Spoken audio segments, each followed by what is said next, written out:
Konnichiwa buddies, this is Chris Sniper 8121, ang inyong kaibigan na explorer. At pag-usapan natin ngayon ang Japanese treasure hunting, no? Safety digging site tips. Yung ginagawa natin, no, na paghuhukay. Paano maging safety. Okay. Sa mga operation namin na actual at sa mga na-remap namin ng mga area, after remapping, no, ay matrace natin ang dig site, di ba? Okay. Alam naman natin ang remapping, no? Tagal na tayo nag-aral ito.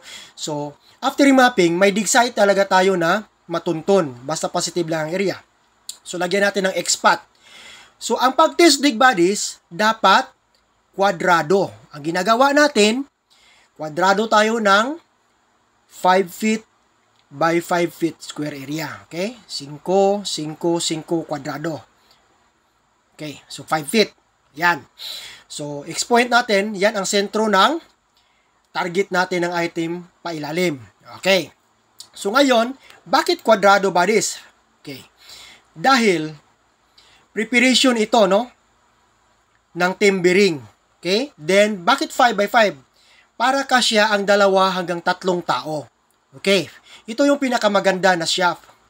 Dahil, kapag may low strap, ay pwede natin matimber. Makatimber tayo full casing man or ordinary timbering lang. Okay. Okay, mag-draw tayo ng isometric. Ito na. Okay, so ganyan ang forma, no? Okay, vertical shafting talaga. Okay, diretso, pababa. Vertical.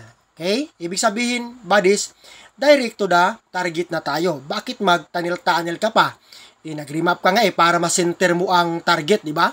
Maliban kapag tunnel ang napasok natin. Ibang usapan na yan. Ito, para sa centering or vertical shafting lamang. Yan ang target natin. So, nasa sentro siya ng kwadrado natin na tinawag natin na shaft or opening.